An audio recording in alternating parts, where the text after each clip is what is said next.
Olá, olá, seja muito bem-vindo. Chegamos à lição da terça-feira, estamos aqui juntos para começar esse dia. Eu espero que você comece esse dia com Deus, tomando decisões fortes e firmes de caminhar ao seu lado. Se tem alguma coisa aí te tentando, te incomodando, algum pensamento obscuro, algum sentimento de egoísmo, de raiva, de vingança, gente, coloque isso nas mãos do Senhor, peça perdão e faça um pacto com Deus para que você possa andar nesse dia ao lado dele com valores que venham do céu. Hoje vamos falar de um tema muito interessante com relação à perseguição da igreja primitiva. Tem muita coisa importante e interessante que pode ser aplicada para a nossa vida hoje, então preste atenção aqui no desenrolar da lição. Quero relembrar que você, se está passando por um momento difícil, nós podemos interceder por você. Não se esqueça que nós temos aqui os nossos guerreiros de oração, já são 275 pessoas enquanto eu estou gravando esse programa, que estarão orando pelo teu pedido. Então não se esqueça, tem o link aqui embaixo do vídeo onde você pode fazer o teu pedido, tá bom? Vamos lá então para a mensagem central da lição de hoje. Meus amigos, nós deveríamos viver essa mesma experiência. Olha só, estamos aqui na igreja primitiva, Jesus já ressuscitou, os discípulos ficaram ali esperando a promessa, veio o batismo do Espírito Santo, começaram as pregações, Pedro se converteu, fez aquele grande sermão, 3.000 pessoas se converteram numa só pregação, e a igreja está fervendo, os irmãos estão orando na casa de um e dos outros, estão compartilhando os seus bens, muita gente, porque se tornou cristão, foram expulsos das suas famílias, então todo mundo estava mais ou menos como uma grande família ajudando uns aos outros. Houveram problemas ali, como sempre existe, como foi o caso de Ananias e Safira, mas a igreja está vivendo um momento espiritual de grande consagração. Olha só o que nós podemos ler aqui em Atos capítulo 8, na metade do primeiro versículo, depois do apedrejamento de Estevão, né? Naquela ocasião desencadeou-se grande perseguição contra a igreja em Jerusalém. Todos, exceto os apóstolos, foram dispersos pelas regiões da Judeia e de Samaria. Versículo 3. Saulo, por sua vez, devastava a igreja, indo de casa em casa, arrastava homens e mulheres e os lançavam na prisão. Versículo 4. Os que haviam sido dispersos pregavam a palavra por onde quer que fossem. Nós temos aqui uma situação terrível. As pessoas eram perseguidas pela sua fé. As pessoas iam pregar e eram perseguidas. E muitas mortes houveram neste período. Muitas pessoas pagaram com a sua própria vida o fato de se tornarem cristãs. Porém, ao mesmo tempo onde havia uma grande perseguição, houve um grande crescimento da igreja. O que nós podemos aprender com isso?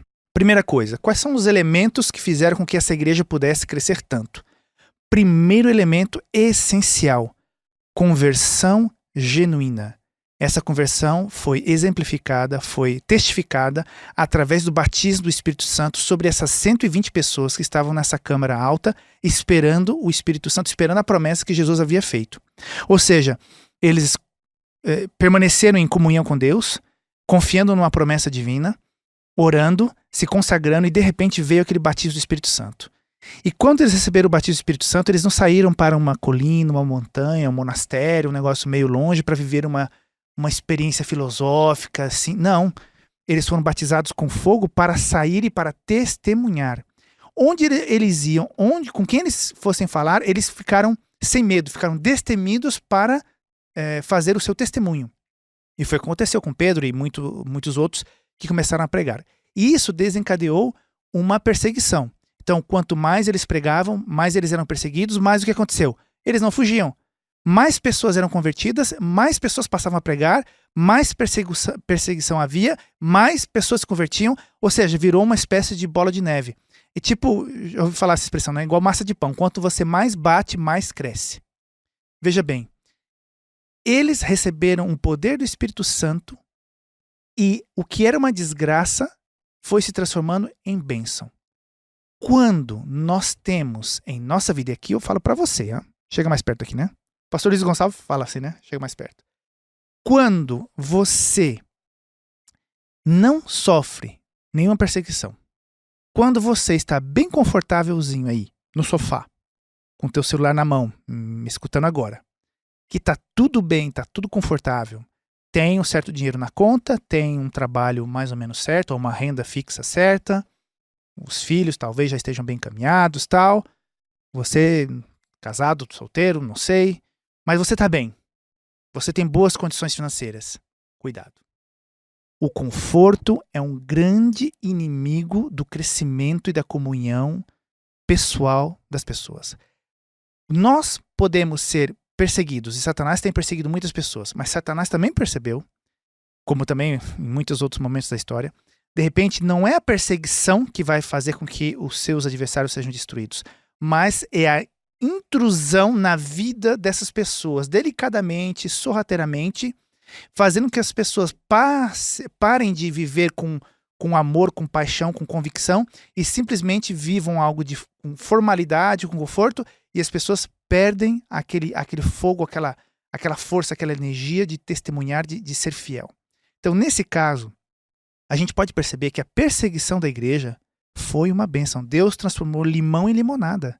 Quanto mais eram perseguidos, mais pessoas se convertiam, mais pessoas ficavam impactadas com o testemunho dos que eram perseguidos. Quantas pessoas se converteram no apedrejamento de Estevão? Muitas, eu creio. Até mesmo Paulo depois, de uma certa forma, vai ser impactado também por isso. Deus, quando vai falar com ele, olha, Saulo, você é o que está me perseguindo. Com certeza, no período que Saulo ficou cego sem poder ver, ele pensou no que ele viu, no que ele testemunhou quando estavam apedrejando Estevão. Ou seja, o conforto em demasia afeta a nossa vida espiritual.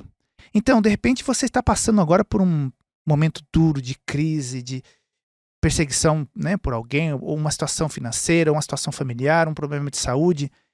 É ocasião de nós buscarmos a Deus com mais fervor, não é? De repente, você nunca encontrou a Deus como você encontrou no meio de um grande problema.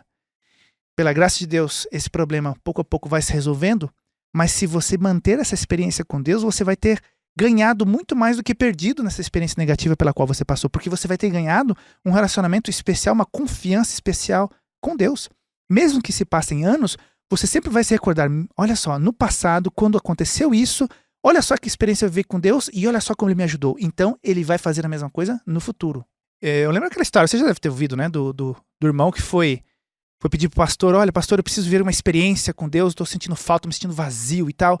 E o pastor começou a orar por ele e falou assim, Senhor, manda problema, manda dificuldades, manda uma doença, manda uma tragédia na vida desse rapaz. E o rapaz ficou assustado com a oração do pastor. O pastor falou, olha, se você que tem tudo não está conseguindo ter uma experiência com Deus, você precisa realmente perder alguma coisa para voltar-se a Deus. Então, eu não quero fazer essa oração por você hoje, eu não gostaria. Mas às vezes eu fico pensando, Senhor, eu quero me aproximar mais de Ti. E eu não quero que isso seja pela dor, eu quero que seja pela inspiração do Santo Espírito. Mas às vezes na vida é quando mais a gente tem dor que a gente busca Deus. Resumindo, a lição de hoje é isso, gente. Então, como é que está a tua vida? Está muito confortável, está muito tranquila? Cuidado. Não é ruim, pode ser bênçãos do Senhor, mas não permita que a bênção se transforme em uma desgraça. Não permita que porque você tem recursos financeiros, você está bem na sua situação, né, familiar, que tá tudo ok e que você acaba deixando de lado, se desinteressando da palavra de Deus, do teu culto pessoal, das atividades da igreja. Cuidado, atenção, se você está nesse caminho, abre o olho, tá bom? Que Deus te abençoe nesse dia, caminhe ao lado do Senhor. Se tem alguma tentação forte te atacando hoje, algum sentimento ruim, como eu falei no começo, por favor, coloque nas mãos do Senhor e saia para vencer, para ser um cristão de verdade, tá bom? Deus te abençoe, a gente se vê amanhã. Tchau, tchau.